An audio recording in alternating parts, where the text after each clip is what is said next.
ഇതൊരു മരുഭൂമി എന്നൊന്നും പറയാൻ പറ്റുന്നില്ല. ഇത് കാണാൻ വേണ്ടിട്ട് പിന്നീട് വരേണ്ട ആവശ്യമില്ല.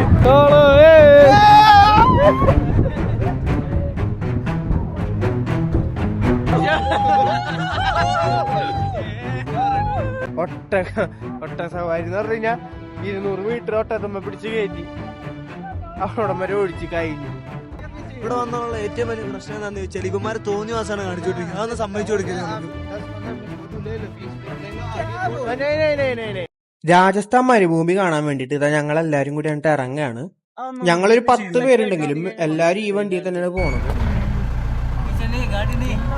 ഈ പോകുന്ന റോഡ് സൈഡിലൊക്കെ ഭയങ്കര പൊടിയുണ്ടോ. അത് കാരണം നമ്മള് മുഖത്തൊക്കെ എന്തെങ്കിലുമൊക്കെ ഇട്ടില്ലാന്നുണ്ടെങ്കിൽ ഭയങ്കരമായിട്ട് ഡസ്റ്റ് നമ്മുടെ മുഖത്തൊക്കെ അടിക്കും. ഇതിങ്ങനെ ഒരു തരിശു ഭൂമി പോലെ ഇങ്ങനെ കിടക്കാണ്. എന്താ പറയാ, കുറെ സ്ഥലമാണ്. നമുക്ക് ഇവിടെ നിന്ന് അറ്റം നോക്കിക്കഴിഞ്ഞാൽ നമ്മൾ ഈ കടല് കാണൂലേ, അതേപോലെ അറ്റത്തേക്ക് നോക്കിക്കഴിഞ്ഞാൽ കാണാവുന്ന അത്രയും സ്ഥലമുണ്ട് ഇവിടെ. ഞങ്ങളങ്ങനെ റൂമിന്റെ അവിടേക്ക് എത്തി. ഞങ്ങൾ ഉദ്ദേശിച്ച പോലെ മരുഭൂമിയുടെ ഇടയിലല്ല ഇത് സ്റ്റേ വെച്ചിട്ടുള്ളത്. അപ്പൊ അതിലൊരു കൺഫ്യൂഷൻ ഉണ്ട്. ഹലോ ഗൈസ്, നമ്മളിപ്പോൾ എത്തിയിരിക്കുന്നത് ജയ്സൽമറിലെ ഏറ്റവും പ്രധാനപ്പെട്ട പരിപാടിയായിട്ടുള്ള ഡെസേർട്ട് ക്യാമ്പിന്. നമ്മൾ ക്യാമ്പിലേക്ക് ആദ്യം പോയി കഴിഞ്ഞാൽ ഉടനെ തന്നെ കാർ സഫാരിക്കും തുടർന്ന് ക്യാമൽ റൈഡും കാണാൻ വേണ്ടി. ഈ കാണാനാണ് നമ്മളിന്ന് ക്യാമ്പ് ചെയ്യാൻ പോകുന്ന സ്ഥലം. ഞങ്ങൾ വിചാരിച്ചത് മരുഭൂമിയുടെ ഇടയിലായിരിക്കുന്നതാണ്. പക്ഷെ ഇത് മരുഭൂമിക്ക് മുമ്പ് ഇവര് കുറച്ച് സ്റ്റേയും പരിപാടി സെറ്റപ്പ് ചെയ്തിരിക്കുന്നതാണ്. സംഭവം റൂമിന്റെ കാര്യത്തിൽ ഞങ്ങൾ തീരെ സാറ്റിസ്ഫൈഡ് അല്ല. കാരണം എന്താ വെച്ചാൽ ഞങ്ങൾ ഉദ്ദേശിച്ചത് ഒരു മരുഭൂമിയുടെ ഇടയിലൊക്കെ ആയിട്ടാണ്. ആ ഒരു ഫീലാണ് വിചാരിച്ചത്.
തള്ളണോ?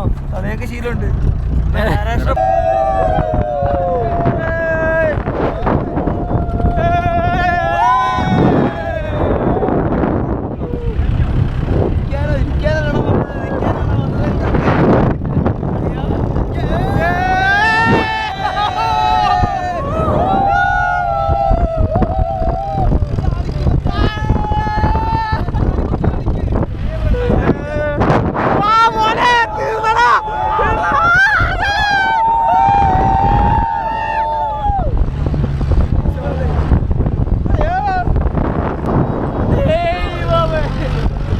ഞങ്ങൾ അങ്ങനെ പയ്യെ കുറച്ചും കൂടി ഉള്ളിലേക്ക് എത്തിയിരിക്കുകയാണ്. കാണാൻ കുറച്ച് രസമുണ്ട്.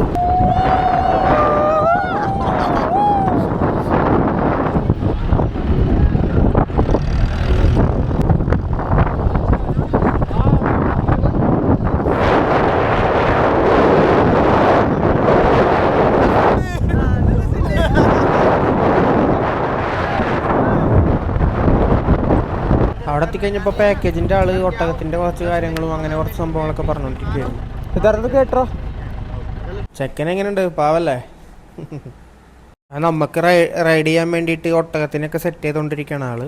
ആ ഒട്ടകത്തിന്റെ മുകളിൽ മറ്റേ കുഷ്യൻ പോലെ ഇതൊക്കെ വെച്ചിട്ട് സെറ്റ് ചെയ്തുകൊണ്ടിരിക്കുകയാണ്. ഞങ്ങളിങ്ങനെ ഓരോരുത്തരായിട്ട് കുറച്ച് ഓരോ രണ്ട് ടീം വെച്ചിട്ട് ഓരോ ഒട്ടകത്തിന്റെ മുകളിൽ കയറി. അങ്ങനെ ഞാനും കയറിട്ടോ. സംഭവം കൊള്ളാം, നല്ല വ്യൂ ഒക്കെയാണ്. അപ്പൊ കുറച്ചും കൂടി ദൂരം പോയി കഴിഞ്ഞാൽ കുറച്ച് അടിപൊളിയാവും വിചാരിക്കും.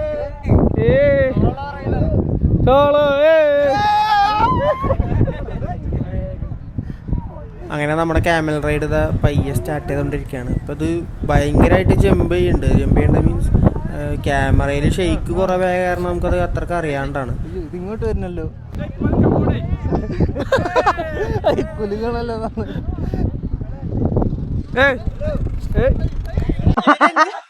ഇതിന്റെ കൺട്രോൾ എവിടെ? നിങ്ങളെ കൊണ്ടോളാം.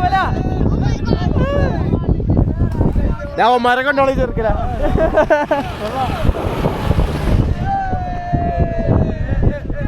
स्माइल करो, स्माइल करो.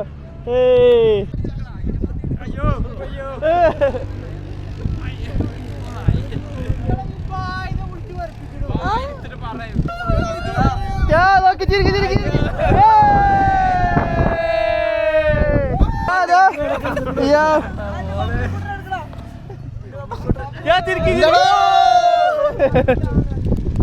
ഇവിടെ വെച്ചിട്ടാണ് ഞങ്ങൾ ആ സത്യം മനസ്സിലാക്കുന്നത്. ഇവർ നമ്മളെ പറ്റിക്കായിരുന്നു. ഇവർക്ക് ഇനി ആകെ ഒരു 2-3 മീറ്റർ നടന്നപ്പോക്കും ഇനി അതിൽ കൂടുതൽ പോകണമെന്നുണ്ടെങ്കിൽ ഇവർക്ക് എക്സ്ട്രാ പൈസ കൊടുക്കണം എന്ന് പറഞ്ഞു. ഞങ്ങളപ്പോൾ പറ്റില്ല എന്നൊക്കെ പറഞ്ഞപ്പോൾ ഒരു 2-3 മീറ്ററും കൂടി നടത്തിച്ചു. അത് കഴിഞ്ഞപ്പോൾ അവരവിടെ നിർത്തിയിട്ട് പിന്നെ ഇവർ ഒരിടത്തേക്ക് പോകണില്ല. നമ്മൾ എന്ത് പറഞ്ഞിട്ട് നമ്മളുടെ തല്ലിടാൻ നിൽക്കുക. ഇവിടെ വന്നുള്ള ഏറ്റവും വലിയ പ്രശ്നം എന്താണെന്ന് ചോദിച്ചാൽ ഇവന്മാര് തോന്നിയ മാസമാണ് കാണിച്ചുകൊണ്ടിരിക്കുന്നത്. അതൊന്ന് സമ്മതിച്ചു കൊടുക്കരുത് നമുക്ക്.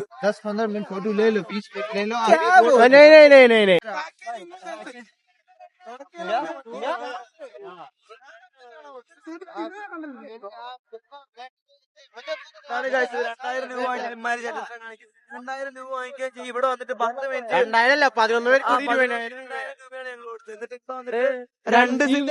200 മീറ്റർ ക്യാമറയെ കൊണ്ടുപോയി തിരിച്ചു വരാൻ ഖുഷി. അതിന് പുറമെ ഞങ്ങള് സൺസെറ്റ് കാണൊക്കെ കണ്ടിട്ട് ഇവിടുന്ന് പോയാൽ മതി എന്ന് പറഞ്ഞിട്ട് ഇപ്പൊ പറയാ വണ്ടി കൊണ്ടിട്ട് 2 നിൽക്കുക. ഈ 3 മണിക്ക് വന്നിട്ട് 4 മണിയാകുമ്പോൾ ഞങ്ങൾ എന്ത് ചെയ്യാനാ പോയി നടക്കണോ?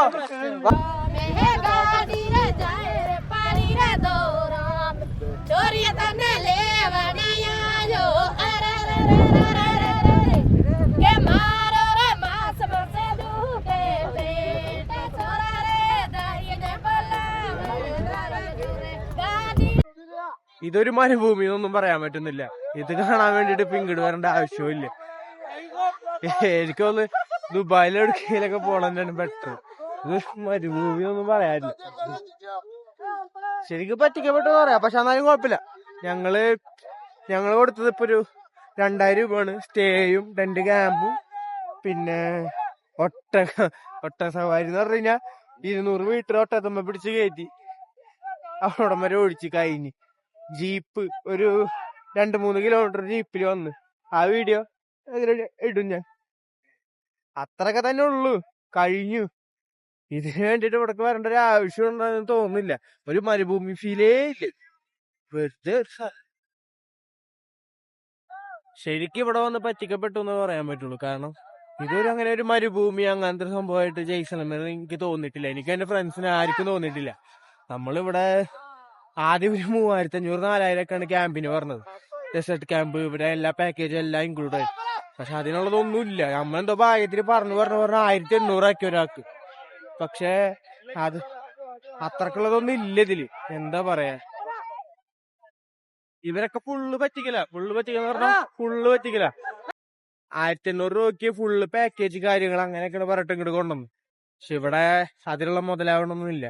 കാരണം എന്താ, 100 മീറ്റർ 200 മീറ്റർ ആണ് ഒട്ടകത്തിനെ നമ്മളെ മുകളിലെടുത്ത് കൊണ്ടുപോകണം. പിന്നെന്താ, ജീപ്പ് പറയുകയാണെന്നുണ്ടെങ്കിലും 3-4 കിലോമീറ്റർ ഒക്കെ തന്നെ ഉള്ളു. നമുക്കൊരു അഡ്വഞ്ചർ എന്ന് പറയാൻ ചെറുതായിട്ട് ആ ഒരു ഇതിലെടുക്കണം, അത്രേ ഉള്ളൂ. പക്ഷേ ഞങ്ങള് 11 പേരായിട്ടാ ഒരു 20,000 രൂപയുടെ പാക്കേജാ. 20,000 രൂപക്കുള്ള ഒന്നും ഇവിടെ കിട്ടിയിട്ടില്ല. ഇതിന് മാത്രമേ ഞങ്ങളുടെ പൈസ ഇതായത് തോന്നുന്നുണ്ട്. പിന്നെ ബാക്കി രാജസ്ഥാനിൽ പോയ ഫോട്ടോകളും കാര്യങ്ങളൊക്കെ അടിപൊളിയായിരുന്നു.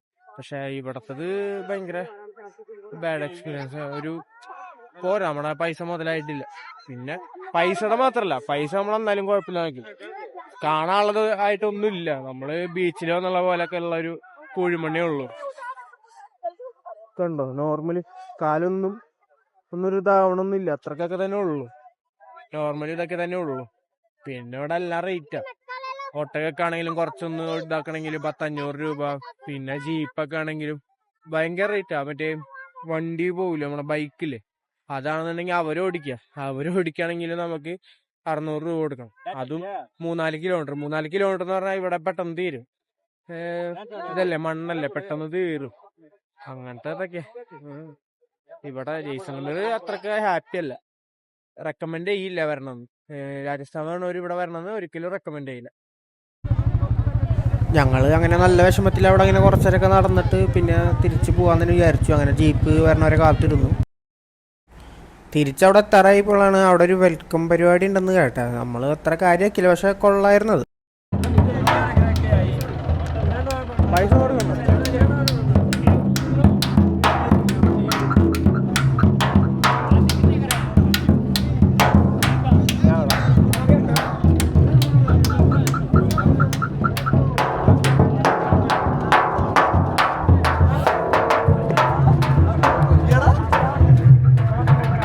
പൈസ കൊടുക്കണം.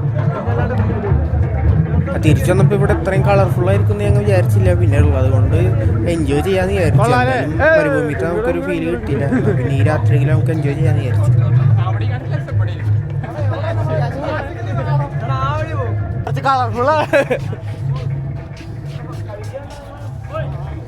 ഇവിടെ ചെറിയൊരു വെൽക്കം ഡ്രിങ്കും പരിപാടി ഉണ്ടായി. അത് കഴിഞ്ഞിട്ട് ഇവരുടെ ഒക്കെ ഒരു ചെറിയ പാട്ടും പരിപാടികളൊക്കെ ഉണ്ടായിരുന്നു. അങ്ങനെ ഇതായിരുന്നു എൻ്റെ രാജസ്ഥാനിലെ എക്സ്പീരിയൻസ്. രാജസ്ഥാനിലെ ഈ ഫോട്ടോകളൊക്കെ എനിക്ക് ഭയങ്കര ഇഷ്ടമായി. പക്ഷേ ജയ്സൽമീർ വന്നപ്പോൾ മരുഭൂമി അത്രയ്ക്ക് ഇഷ്ടമായില്ല.